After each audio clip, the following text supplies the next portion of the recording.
दोस्तों स्वागत करता हूँ आपके अपने YouTube चैनल में। दोस्तों आज की इस वीडियो में हम बात करेंगे जो जीडीएस का नई वैकेंसी आई है दोस्तों उसको अप्लाई करते हैं।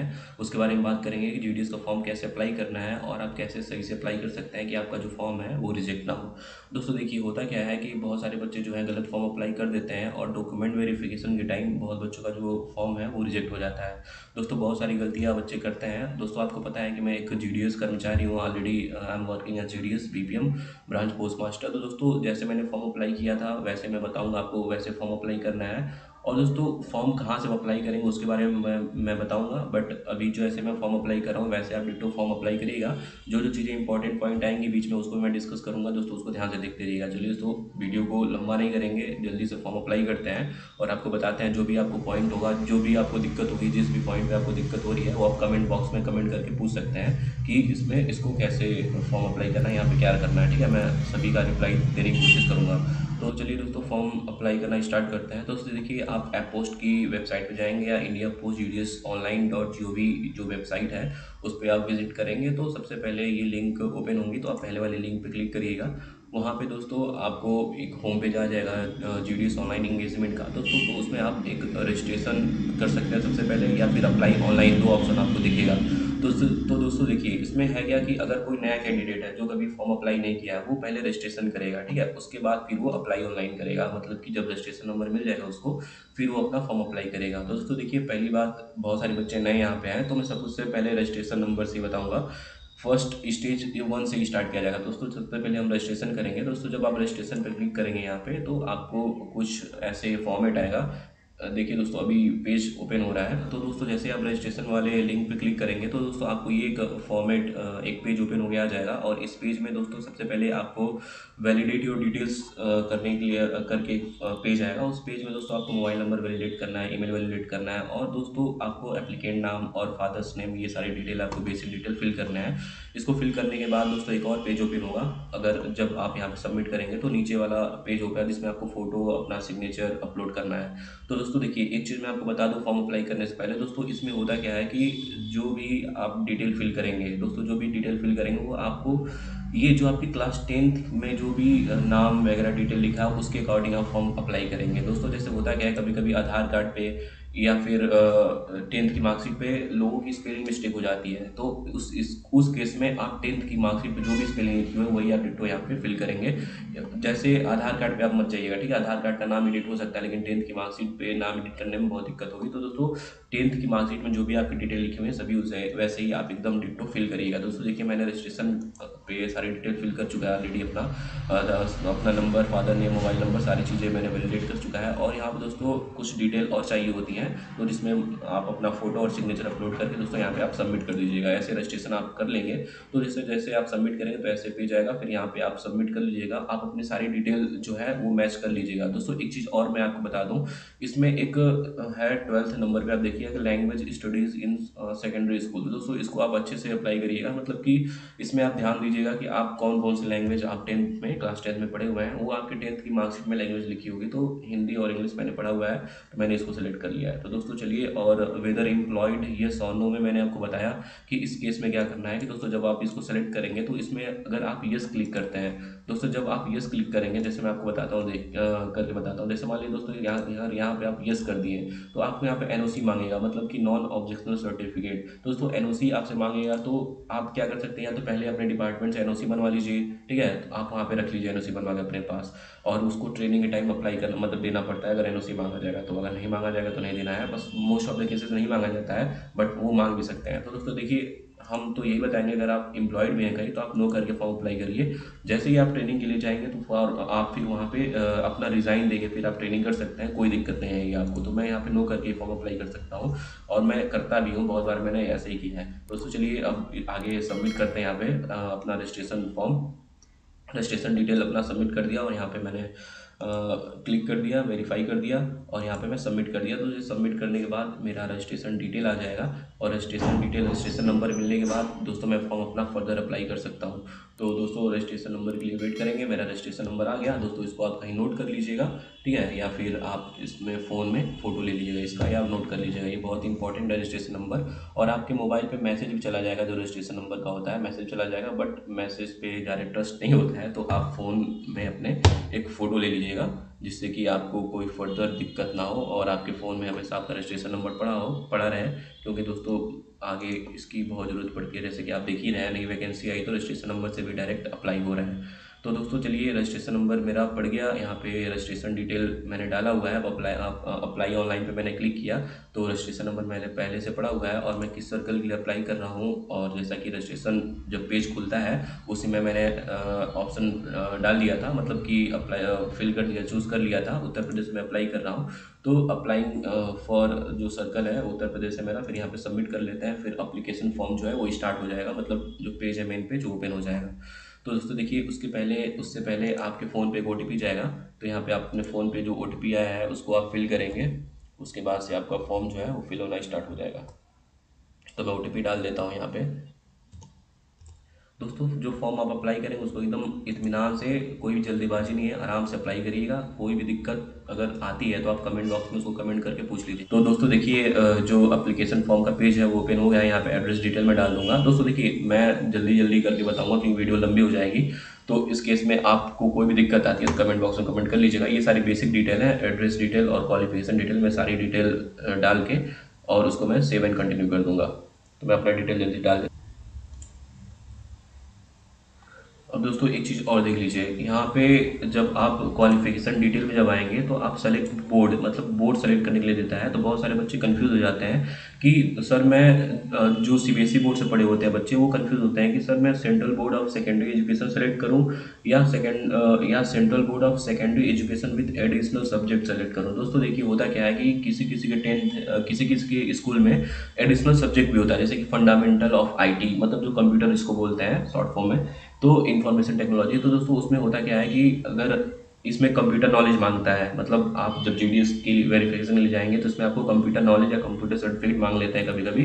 तो दोस्तों उस केस में अगर आपके रिजल्ट में अगर आपने 10th में कंप्यूटर सब्जेक्ट पढ़ा है, मतलब एडिशनल अगर फंडामेंटल ऑफ IT है एडिशनल सब्जेक्ट ऐसा, तो आप ये सेलेक्ट करेंगे। 6 सब्जेक्ट है अगर, तो अगर 5 ही सिर्फ है तो आप ये वाला सेलेक्ट करेंगे। दोस्तों तो मेरे 10th में मेरे क्लास मतलब जब मैं 10th में था तो मेरे स्कूल में एडिशनल सब्जेक्ट था, तो मैं यही सेलेक्ट करूँगा, ठीक है। तो उम्मीद करता हूँ कि आपका ये वाला डाउट क्लियर हो गया होगा।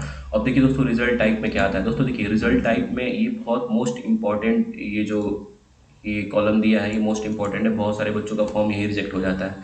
तो दोस्तों देखिए, इसमें क्या आपको सेलेक्ट करना है। दोस्तों देखिए, रिजल्ट टाइप में किसी भी लड़के का अगर आप कैंडिडेट का रिजल्ट देखते हैं तो उसमें 3-4 तरीके से नंबर, मतलब जो उनके मार्क्स होते हैं वो डिनोट होते हैं उसमें। तो कहीं कहीं मार्क्स लिखा होता है, कहीं ग्रेड लिखा होता है, कहीं पॉइंट्स लिखे होते हैं।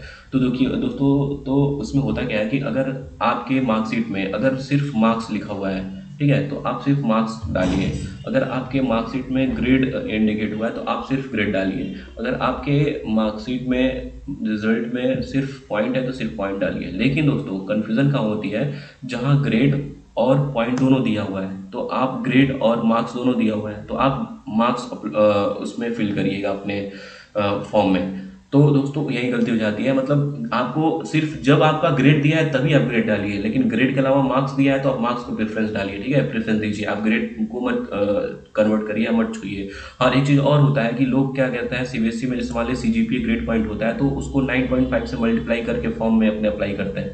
नहीं दोस्तों, एप्लीकेशन फॉर्म जो नोटिफिकेशन आता है उसमें ये चीज़ें लिखी होती हैं कि आप अपना ग्रेड डालिए फॉर्म में। आप ग्रेड डालेंगे तो जो आपका सिस्टम है, जैसे ये कंप्यूटर है, जो फॉर्म अपना ये पोर्टल इनका जो है वो अपने आप कन्वर्ट कर लेता है 9.5 से मल्टीप्लाई करके। आपको कन्वर्ट नहीं करना है। तो यही बहुत बच्चे गलती कर देते हैं, ये कन्वर्ट करके डाल देते हैं। दोस्तों आपको कन्वर्ट नहीं करना है, ठीक है, मैं बार बार बोल रहा हूँ, आपको कन्वर्ट नहीं करना है। जहाँ आप कन्वर्ट करें आपका फॉर्म गलत हो गया, आपको डॉक्यूमेंट वेरिफिकेशन में छाट दिया जाएगा। तो इसलिए आपको कन्वर्ट नहीं करना है, एज इट इज़ लिखना है। ग्रेड 1 है तो भाई आप ग्रेड ही डालिए, ठीक है, और बाकी मतलब आपको नहीं छूना है। तो देखिए दोस्तों, इसमें लैंग्वेज हिंदी एंड भी, तो मैं हिंदी सेलेक्ट कर लेता हूँ भाई। इसमें भी ग्रेड 1 सब अपना ग्रेड डाल दीजिए। मैक्सिमम बच्चे 10 CGPA वाले ही होंगे, जो भाई CGPA वाले नहीं है वो अपना परसेंटेज डालेंगे, मतलब परसेंटेज इन द सेंस की मार्क्स डालेंगे। तो जो ग्रेड वाले बच्चे हैं भाई अपना ग्रेड ऐसे ही डालिएगा, नंबर में कन्वर्ट मत करिएगा, ठीक है। ग्रेड सेलेक्ट करिएगा, ग्रेड डालिएगा। अगर आप सिर्फ ग्रेड दिया है तो आपके मार्कशीट में अगर ग्रेड और मार्क्स दोनों दिए हैं तो आप मार्क्स डालिए, मतलब नंबर डालिए उसमें। तो मैं अपना ये सेलेक्ट कर लेता हूँ। और एडिशनल सब्जेक्ट मेरा फंडामेंटल ऑफ आईटी था, मतलब कि इंफॉर्मेशन टेक्नोलॉजी। तो मैं इंफॉर्मेशन टेक्नोलॉजी अपना सेलेक्ट कर लेता हूँ। इसमें आईटी दिया हुआ है दोस्तों, और एडिशनल सब्जेक्ट बहुत सारी चीज़ें हो सकती हैं, सब्जेक्ट हो सकती है।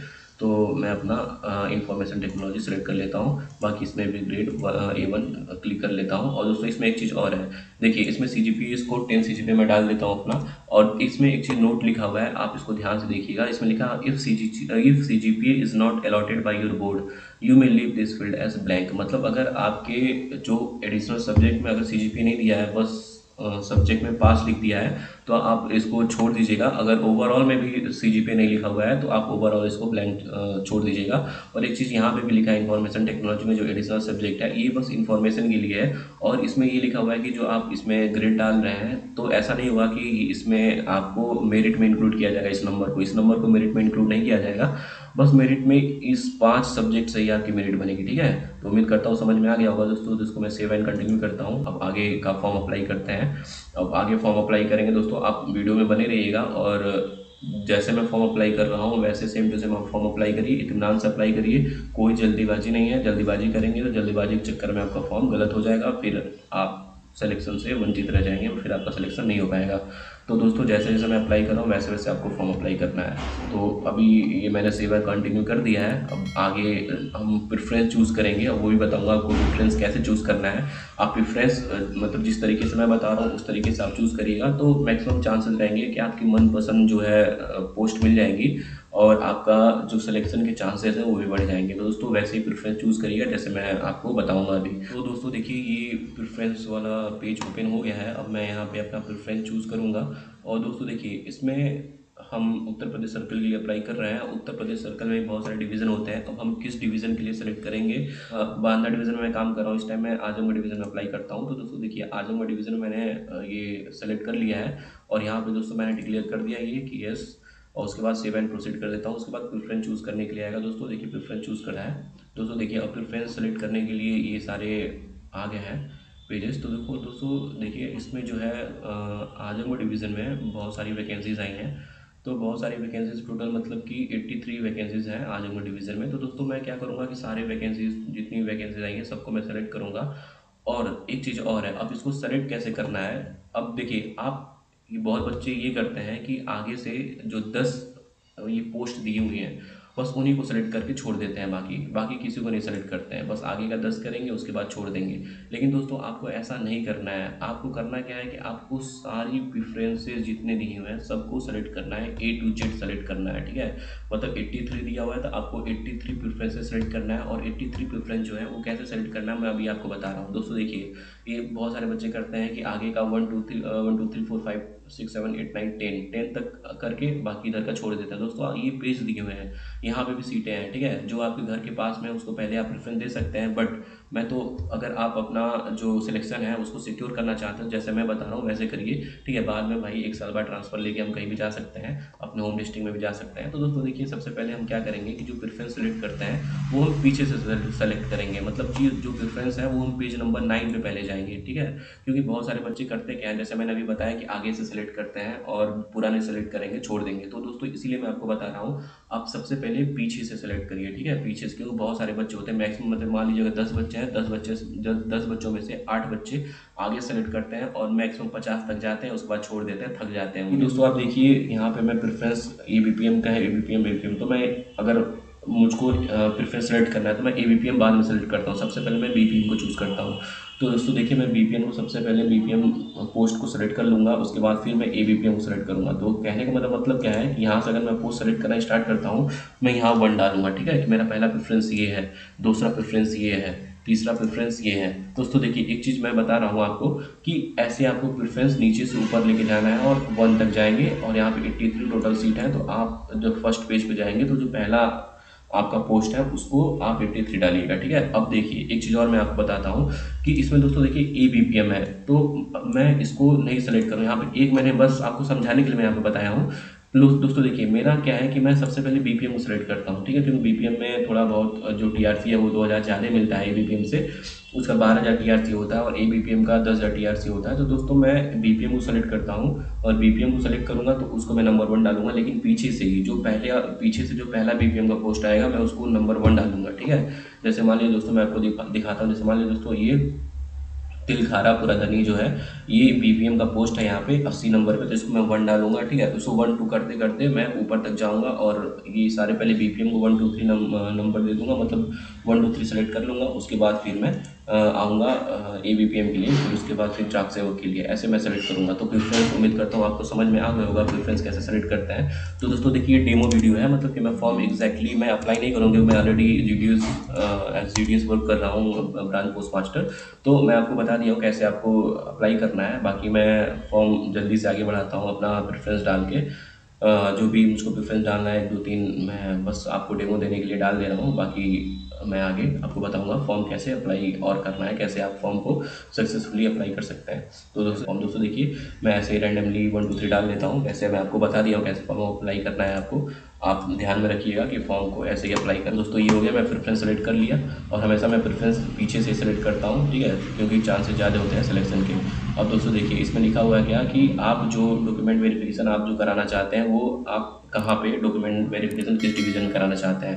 तो दोस्तों देखिए मैं आजमगढ़ से अप्लाई कर रहा हूँ। मान लीजिए मेरा घर जो है वो बांदा डिवीज़न में है, तो मैं सबसे पहले जो फर्स्ट डॉक्यूमेंट वेरिफिकेशन होता है वो मैं बांदा डिवीज़न में करा सकता हूँ, ठीक है। या फिर मैं आजमगढ़ घूमना चाहता हूँ, अगर आजमगढ़ देखना चाहता हूँ तो मैं आजमगढ़ ही डालूंगा। फर्स्ट और सेकंड वेरिफिकेशन मेरा आजमगढ़ में ही होगा। तो मैं एज एग्जांपल दे रहा हूँ। तो आप कहीं भी अपना फर्स्ट वेरिफिकेशन करा सकते हैं और सेकंड वेरिफिकेशन आपका वहीं होता है जहाँ आपका सिलेक्शन हुआ है, ठीक है। ये फर्स्ट वेरिफिकेशन के लिए होता है, क्योंकि जहाँ तक जब मैंने जिस टाइम मैंने वेरिफिकेशन कराया था उस टाइम फर्स्ट डॉक्यूमेंट वेरिफिकेशन तो अपने होम डिस्ट्रिक्ट में सेलेक्ट कर सकते हैं, होम डिवीज़न में। लेकिन दोस्तों जो सेकंड डॉक्यूमेंट वेरिफिकेशन होता है वो आपका जहाँ पे आपका सिलेक्शन हुआ है उसी के डिवीज़न में, मतलब उसी के हेड ऑफिस में आपका वेरिफिकेशन होगा। तो दोस्तों ये फर्स्ट के लिए होता है। तो चलिए आजमगढ़ ही रहने देते हैं, आपका जहाँ मन करे वहाँ आप कर सकते हैं। तो दोस्तों इस कहाँ पे सेव एंड प्रोसीड कर सकते हैं यहाँ पे। तो दोस्तों मैं यहाँ पे सेव एंड प्रोसीड कर देता हूँ। दोस्तों देखिए हमारा डाटा जो है वो सबमिट हो गया सक्सेसफुली। अब हम पेमेंट करेंगे। पेमेंट करने के बाद जो अपना एप्लीकेशन फॉर्म है उसको हम प्रिंट कर सकते हैं। तो दोस्तों बस ये मेन जो फॉर्म अप्लाई करने का जो तरीका था मैंने आपको बता दिया, वैसे ही फॉर्म अप्लाई करना है आपको, कोई गलती नहीं होगी। बाकी पेमेंट आप कर सकते हैं। पेमेंट जैसे भी आपको पेमेंट करना चाहिए, बहुत सारे ऑप्शन मिल जाता है पेमेंट के लिए। आप पेमेंट जिसके थ्रू करना चाहते हैं उसके थ्रू पेमेंट कर सकते हैं। तो दोस्तों आप पेमेंट करके फिर अपना एप्लीकेशन फॉर्म प्रिंट कर सकते हैं दोस्तों। और एक चीज़ और दिक्कत होती है आप लोगों को कि अपना जो पेमेंट है वो दोस्तों मतलब सक्सेसफुल हुआ है कि नहीं हुआ है, आप ये क्वेश्चन करते हैं दोस्तों। जैसे मान लीजिए अगर आप पेमेंट कर देते हैं तो पेमेंट करने के बाद सक्सेसफुली का ऑप्शन भी आ जाता है, पेमेंट सक्सेसफुली। दोस्तों आपको कुछ बैक वगैरह नहीं करना है, पेमेंट आप कर दीजिए, उसके बाद सक्सेसफुली का ऑप्शन आ जाएगा। अगर फिर उसके बाद आपको डाउट है तो फिर आप यहाँ पे जाइए, ठीक है, होम पेज पे जाइए। यहाँ पे होम पेज पे जाने के बाद दोस्तों आप जो है अपना जो फॉर्म अप्लाई किए हैं उसका स्टेटस आप चेक कर सकते हैं। यहाँ पे एप्लीकेशन स्टेटस पे जाके अपना रजिस्ट्रेशन नंबर डालिएगा और अपने एप्लीकेशन स्टेटस चेक कर लीजिएगा दोस्तों। तो बस ऐसे ही फॉर्म अप्लाई करना है। बाकी सारी चीज़ें आपको मैंने बता दिया है कि फॉर्म कैसे अप्लाई करेंगे। तो A to Z जो भी चीज़ें मैंने बताया डिटेल, वैसे ही दोस्तों फॉर्म अप्लाई करिए आप। और जो आप अब फॉर्म अप्लाई करेंगे उसका आप एप्लीकेशन स्टेटस कैसे चेक कर सकते हैं। तो दोस्तों उम्मीद करता हूँ आपको वीडियो पसंद आया होगा और वीडियो में कोई डाउट नहीं हुआ होगा आपको। अगर कोई भी डाउट होता है तो आप कमेंट बॉक्स में तुरंत कमेंट करिए, और जो भी आपको समझ में नहीं आता है और वीडियो कैसी लगी जरूर बताइएगा कमेंट करके। तो फिर मिलते हैं किसी नेक्स्ट वीडियो में, तब तक के लिए बाय, टेक केयर, जय हिंद।